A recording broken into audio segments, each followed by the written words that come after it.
ज्ञान the treasure में आपका स्वागत है। और हम आपको बताएंगे कि सूर्य और शिवलिंग पर जल चढ़ाने के पीछे वैज्ञानिक कारण क्या है। हमारी लगभग सारी धार्मिक मान्यताएं कहीं ना कहीं किसी साइंटिफिक रीजन की वजह से बनी हुई है। आपको जानकर हैरानी होगी कि सूर्यदेव या शिवलिंग को जल चढ़ाने के पीछे हमारे जो रीजन है वो साइंटिफिक है, जो प्यार है वो साइंटिफिक रीजन है। अगर हम सूर्य को जल देने की बात करें तो इसके पीछे छिपा है रंगों का विज्ञान। हमारी बॉडी में रंगों का बैलेंस बिगड़ने से कई रोगों का शिकार होने का खतरा होता है। मॉर्निंग में सुबह सुबह सूर्यदेव को जल चढ़ाने से शरीर में ये रंग संतुलित हो जाते हैं और जिससे बॉडी में जो हमारा रेजिस्टेंस है वो बढ़ जाता है।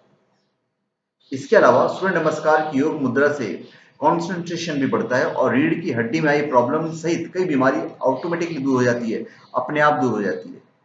इससे आंखों की समस्या दूर होती है। इसके अलावा रेगुलर जल चढ़ाने से नेचर का बैलेंस भी बना रहता है, क्योंकि यही जल वेपोरेट होकर सही समय पर बारिश में योगदान देता है। अगर हम सूर्यदेव को जल चढ़ाने की पूरी क्रिया विधि को ध्यान से देखें तो हमें कुछ बातें स्पष्ट होगी। ताम्र पात्र में जल भरकर सूर्योदय के पश्चात सूर्य नमस्कार के विशिष्ट योग मुद्रा में जल की धार सिर से 4 से 5 इंच ऊपर से स्लो मोशन में आपको धीरे धीरे गिराना है। गिराते हुए जल की धार में सूर्य की प्रकार रश्मियों की एकाग्रता से देखा जाता है।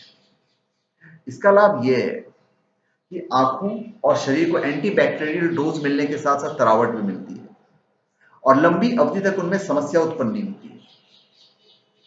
सूर्य नमस्कार की मुद्रा की अगर बात करें तो यह भी अपने आप में कई रोगों का इलाज है। इससे मस्तिष्क की एकाग्रता बढ़ने के साथ शारीरिक संतुलन सधता है और रीढ़ की हड्डियां का जो विकार है वो उत्पन्न नहीं होते। फिर ये ग्रहों को प्रभावित करता है। अगर हम कुछ और गहराई में उतरें तो हमें पता चलेगा कि रंगों का ये विज्ञान ज्योतिष शास्त्र और रत्न विज्ञान से कहीं अधिक जुड़ता है। रंगों के आधार पर ही रत्नों का चयन किया जाता है, जो अपने आप विशेष स्पेक्ट्रम और तरंग वैद्य के अनुसार विशेष ग्रहों को प्रभावित करने में सक्षम होते हैं। किसी भी ग्रह की नेगेटिव एनर्जी के विशेष रंग के प्रयोग से परावर्तित या अपरावर्तित किया जा सकता है। न्यूक्लियर रिएक्टर्स का सिंबल है। अब हम शिवलिंग पे आते हैं। अब हम बात करते हैं शिवलिंग पर जल सहित भांग, धतूरा, बेलपत्र आदि चढ़ाने की। आपको जानकर हैरानी होगी कि शिवलिंग खुद में न्यूक्लियर रिएक्टर का सबसे बड़ा सिंबल है। इसकी पौराणिक कथा तो ब्रह्मा और विष्णु के बीच एक सत्य से जुड़ी हुई है। तो शिवलिंग ब्रह्मांड का प्रतिनिधि है। जितने भी ज्योतिर्लिंग हैं उनके आसपास सर्वाधिक न्यूक्लियर सक्रियता पाई जाती है। यही कारण है कि शिवलिंग की तप्तता को शांत रखने के लिए उन पर जल सहित बेलपत्र, धतूरा जैसे रेडियो धर्मिता को अवशोषित करने वाले पदार्थों को चढ़ाया जाता है। आप देखिए कई ऐसी मान्यताएं केवल परंपरा एवं धर्म के नाम पर निभाई जाती है, किंतु यदि उनको गहराई से छानबीन की जाए तो उनके पीछे छिपी वैज्ञानिकता को समझा जा सकता है।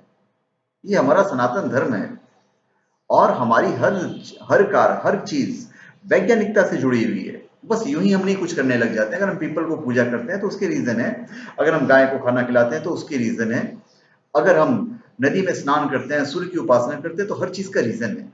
हम यूं ही कुछ भी नहीं करते हैं। हमारी सारी चीजें वैज्ञानिक कारणों पर आधारित है।